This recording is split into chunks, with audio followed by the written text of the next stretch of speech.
আমি কাম না ধরো ইমরান ভাই 20 টাকা করে না 20 টাকা না 30 টাকা 30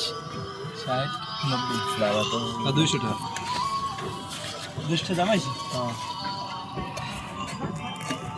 হাই আমরা তরমুজ খাইতে এসেছি বুঝছো এই ভালো লাগবে তো নিচের তেল আপনি হাত তো করে কেন ওইভাবে ধরে না ভালো লাগবে না হ্যাঁ তুমি কাটতে দাও 30 টাকা করে ভাই 30 টাকা দাও দাও আমার দাও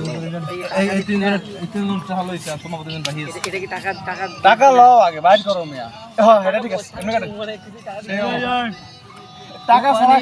টাকা ছাড়া কিন্তু একটা দেবো না ভাই হ্যাঁ এটা কি জানো কোনটা? এটা হলো মধু মধু এটা সেল করবে না এটা মধু কাহা মধু হ্যাঁ কিসকা মধু মধু আস্তে আস্তে আস্তে মাছি কি কর আরে ভাই আরে এদিকে তো ভাই সারা এক লাগে বিয়ে করে এ ভাইয়া তুমি কি করছো খাইবো না বেটা মুই জানি মিষ্টি তো কম কই ইমরান ভাই এটা দাও না আমি মেডাল